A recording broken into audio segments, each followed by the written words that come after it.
નાનું મંદિર બનાવવાનું, પણ હવે અયોધ્યાના જેવું મિની પ્રતિકૃતિ સેમ મંદિર અમે અપેક્ષા છે આ મંદિર બનાવી રહ્યા છીએ. અયોધ્યાના જે આર્કિટેક્ટ જે લોકોએ કામ કર્યું છે એ લોકોએ અમને ખૂબ સહકાર આપ્યો છે. એ મંદિર ક્યારે બનશે, ક્યાં બનશે, શા માટે બનશે, એ બધી જ વાતો અમારી સાથે વહેંચો.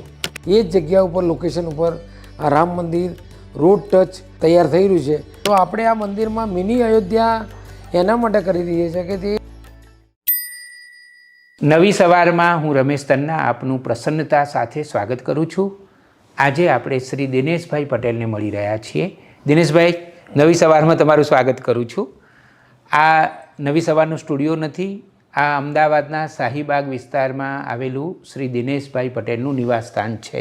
એમની સાથે ઘણી બધી વાતો કરી શકાય એમ છે, કારણ કે એમનું જીવન પણ પ્રેરણાથી ભરેલું છે. ગુજરાતના જે લાખો યુવાનો જીવનમાં કેવી રીતે સફળ થવું એનો વિચાર કર્યા કરે છે, તો જો દિનેશભાઈ પટેલનું જીવન જોઈએ તો એમાંથી લાખો યુવાનોને પ્રેરણા મળે એમ છે. એમના જીવનમાં ઘણી બધી વિવિધતા ભરેલી વાતો છે, પણ નવી સવારનો આજનો આ એપિસોડ શ્રી રામ ભગવાનને સમર્પિત છે. શ્રી રામ એ ભારતનું હૃદય છે. શ્રી રામ એ આદ્ય પુરુષ છે. એટલે ભારત એ શ્રી રામનો દેશ છે એવું આપણે કહીએ તો સહેજ પણ અતિશયોક્તિ નથી. આજે વાત કરવી છે શ્રી રામની જ, એમના મંદિરની. અયોધ્યામાં જે શ્રી રામ જન્મભૂમિનું મંદિર બન્યું, બહુ જ રાહ જોવી પડી, પણ છેવટે બન્યું. હવે બધા લોકો અયોધ્યા સુધી કોઈને કોઈ કારણથી ન જઈ શકે, તો ગુજરાતમાં પણ એવું જ મંદિર હોય તો એ મંદિરમાં જઈને શ્રી રામલલાના દર્શન કરી શકાય એવી ભાવના સાથે એક પ્રકલ્પ, એક યોજના બની છે. એના વિશે આજે હું દિનેશભાઈ સાથે વાત કરવાનો છું. દિનેશભાઈ, મેં નવી સવારના પ્રેક્ષકોને કહ્યું એમ તમારા વિશે તો હું ઘણી બધી વાતો કરી શકું, અને શ્રી રામ ફાઉન્ડેશનના તમે સ્થાપક અને ખૂબ સુંદર કામ કરી રહ્યા છો. એમાં તમે કેટલું બધું કામ કરી રહ્યા છો. યોગ, આરોગ્ય, સમાજ સ્વસ્થ બને એવી અનેક પ્રવૃત્તિઓ પણ તમે કરી રહ્યા છો. પણ મારે આજે તમારી પાસેથી એ જાણવું છે કે આ જે મંદિર બનવાનું છે એ મંદિર ક્યારે બનશે, ક્યાં બનશે, શા માટે બનશે, એ બધી જ વાતો અમારી સાથે વહેંચો. હા, તો રમેશભાઈ, આપણે આ જે શ્રી રામ ફાઉન્ડેશન એ અમારી સંસ્થાનું નામ જ રામ ફાઉન્ડેશન, એટલે એમાં રામ બિરાજમાન છે જ. એટલે અમે લોકો રામાનંદી છીએ અને રામ અમારા રંગ રંગમાં છે. બનાસકાંઠા જોડે કટાવ ગામ છે, ત્યાં સરસ મજાનું રામ મંદિર છે. અને એની પ્રેરણાથી નરેન્દ્ર મોદી સાહેબે આપણે જે 500 વર્ષના ચુકાદા પછી અયોધ્યામાં રામ મંદિર જે બની આપ્યું, એના પછી એવું લાગ્યું કે અયોધ્યા જાય તો માણસને ઓછામાં ઓછા 10,000 થી 15,000 રૂપિયા ખર્ચો આવે. હવે એ ખર્ચો દરેકને આ દેશમાં પોસાય નહીં. એટલે મને બ્રહ્મ મુહૂર્તમાં ઉઠી અને પ્રેરણા મળી કે ભાઈ આપણે આવું અહીંયા એક રામ મંદિર બની જાય તો અમારી જે શ્રીરામ ફાઉન્ડેશનની સફળતા અને રામના ભક્તો બધા એટલી તાકાત આપી કે આપણે મંદિર અહીંયા જ બનાવીશું. તો અમારું Shriram foundation senior citizen park તો બન્યું જ છે. અત્યારે ત્યાં 30 લોકો રહે છે, 20 લોકોના ટિફિન જાય છે, અને એક પૈસો બી સિનિયર સિટીઝનમાં લેવામાં નથી આવતો. એના ફળસ્વરૂપે 2024માં અમે જે કથા કરાવી અને પછી એવું લાગ્યું કે હવે આપણે એના જેવું જ મિની અયોધ્યા રામ મંદિર અહીંયા બનાવીએ તો આપણા ઉત્તર ગુજરાતમાં અને ગુજરાતમાં એક મોડલ બને. તો આપણા ભારતના 21 રાજ્યો, ઉત્તર પ્રદેશમાં તો બન્યું જ છે, પણ મને એવી 100% ખાતરી છે કે આ મંદિર જ્યારે બનશે અને 1/12/2030ના દાડે જ્યારે ઉદ્ઘાટન કરવાનો સંકલ્પ લીધો છે, ત્યારે બધા લોકો એવું કહેશે કે ના, આવું દરેક રાજ્યમાં રામ મંદિર બનાવવું જોઈએ અને રામનો પ્રચાર અને પ્રસાર થવો જોઈએ, સનાતન ધર્મનો પ્રચાર અને પ્રચાર થવો જોઈએ. તો આ દેશ માટે બહુ સુંદર વાત છે, એ મને ફળીભૂત થઈ રહી છે, એટલે હું બનાવવા જઈ રહ્યો છું. કેટલી મોટી વાત છે. અને માત્ર ભારત માટે નહીં, હું તો એમ કહીશ કે શ્રીરામ તો આખા વિશ્વના છે. કારણ કે શ્રીરામ તત્વ છે ને, એ શ્રીરામ તત્વ એટલે શું કે સ્વસ્થ સમાજ, બધાને સાથે રાખીને એક સુંદર જીવન જીવો, એટલે શ્રીરામનું તત્વ.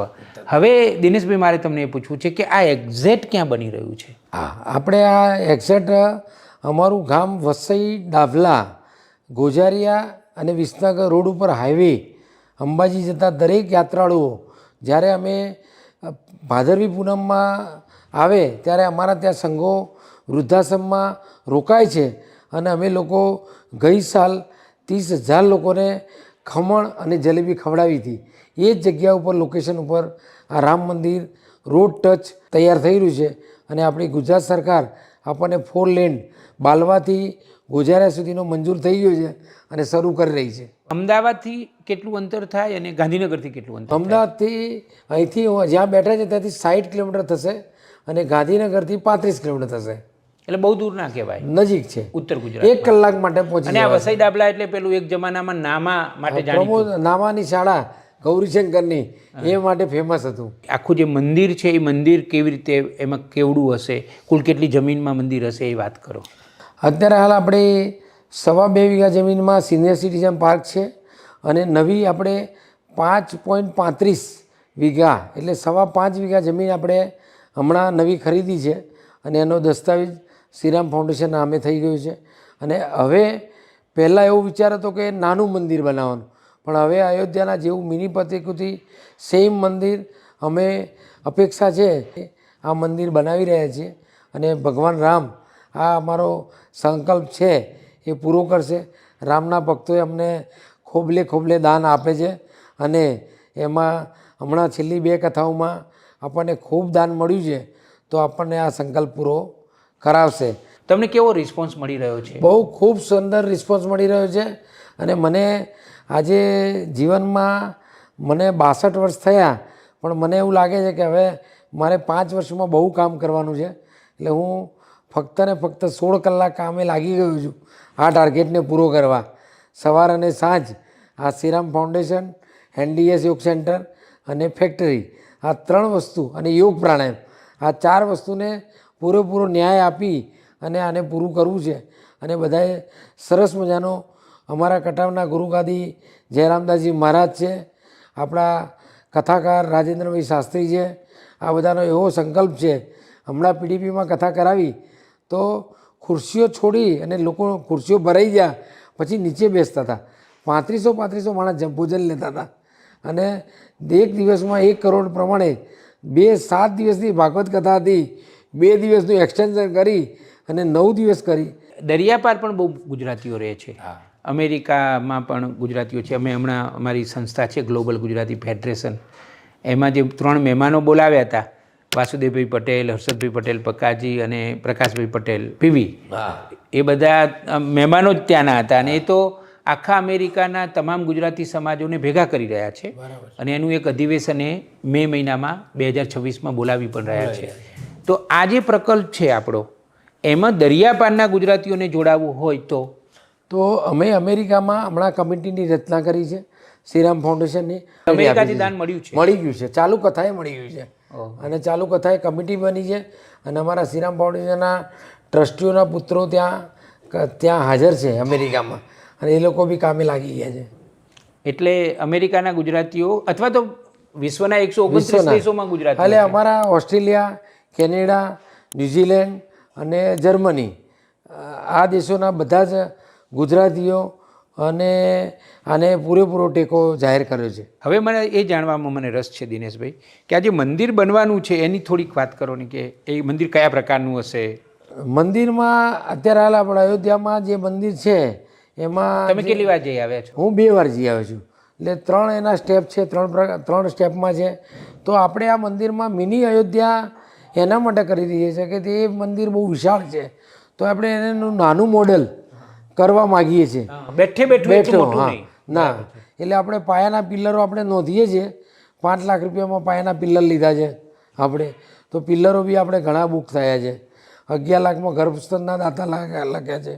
તો આ રીતે આપણે એને બને એટલું નાનું મોડલ પ્રતિકૃતિ, સેમ ડીટો, નકલમાં અક્કલ નહીં. નકલ કરવી છે તો સેમ કરવી છે.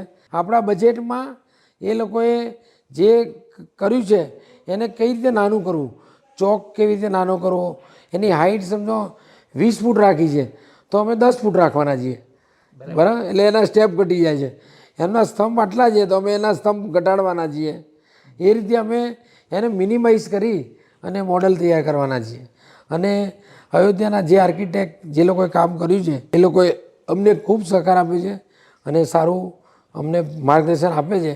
ટૂંક જ સમયમાં એનું શક્ય એટલું ઝડપથી આપણને પ્લાન પાસ થઈ જાય તો ભૂમિપૂજન કરવાનું છે. આર્કિટેક્ટ કોણ છે આપણા મંદિરના? આર્કિટેક્ટમાં મારા બ્રધર નરેશભાઈ જે છે, કાવ્યરત્ન ગ્રુપ, એસકે પટેલ અને નરેશભાઈ એ જવાબદારી લીધી છે.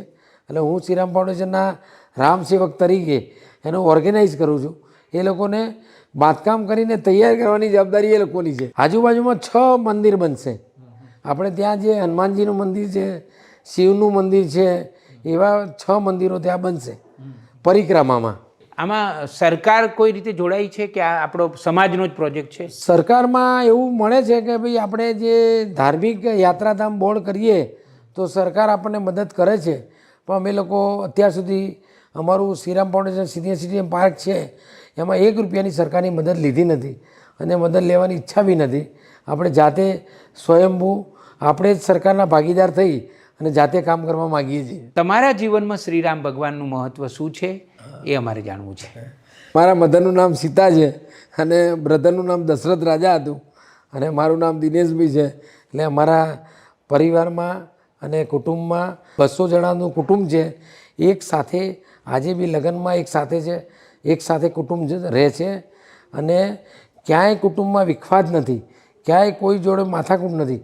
અને બધા અમદાવાદમાં 40 ઘર છે, જે વસઈ ગામમાં ફક્ત 9 ઘર કહેવાતા હતા, 9ના 40 થયા છે અને 200 લોકોની સંખ્યા છે અને એક સાથે રહે છે બધા. તમે શ્રીરામ ભગવાનને માનો છો? માનીએ છીએ. મેં જોયું અહીંયા હું તમારા બેઠક રૂમમાં કરી રહ્યો છું તો નવી સવારના પ્રેક્ષકોને કે આ શ્રીરામ ભગવાનનું કેટલી સુંદર એક અહીંયા તમારા ઘરમાં પણ મંદિર છે. મંદિર છે. પહેલા દિવસે દરવાજામાં ઘૂસતા પહેલાં મંદિરના દર્શન થાય પછી જ ઘર, એટલે સેન્ટરમાં ભગવાનને બેસાડે છે. હવે છેલ્લે એ પણ પૂછી લઉં કે શ્રીરામની આપણા દેશને કેટલી જરૂર છે? રામની જરૂર તો છે જ. રામ એ આપણે મર્યાદા પુરુષોત્તમ છે અને રામ છે ત્યાં સુધી શરીરની કિંમત છે. જ્યારે શરીરમાંથી રામ નીકળી જાય પછી લોકો રામ બોલો ભાઈ રામ જ કરશે. તો રામ છે એ જ આપણું મહત્ત્વ છે. રામ નથી તો વાત પૂરી થઈ જાય છે. Thank you Dineshbhai. તો આ હતી મુલાકાત શ્રી દિનેશભાઈ સાથેની. દિનેશભાઈ પટેલ સાથે હું ઘણી બધી વાતો કરી શકું કારણ કે શ્રીરામ ફાઉન્ડેશનના ઉપક્રમે સમાજ સ્વસ્થ બને એ માટે તેઓ એટલું બધું સુંદર કામ કરી રહ્યા છે. રોજ પ્રાતઃકાળમાં ઉઠી જાય છે, સવારે 3 થી 5માં જાગી જવાનું અને સમાજ માટે વિચાર કરવાનો અનેક પ્રવૃત્તિઓ કરે છે. યોગની, આરોગ્યની અને એવી કલ્યાણકારી પ્રવૃત્તિઓ તેઓ કરે છે. આમ ઉદ્યોગપતિ છે અને જ્યારે વસઈ ડાભલાથી અહીંયા અમદાવાદમાં આવ્યા ત્યારે સાયકલ લઈને આવ્યા હતા અને હવે તો એમનો કારોબાર મોટો છે, સંયુક્ત રીતે કારોબાર ચલાવી રહ્યા છે.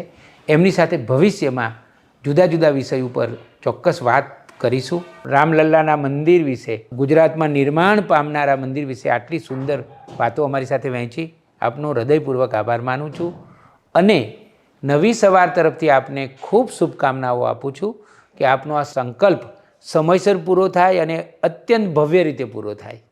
ધન્યવાદ.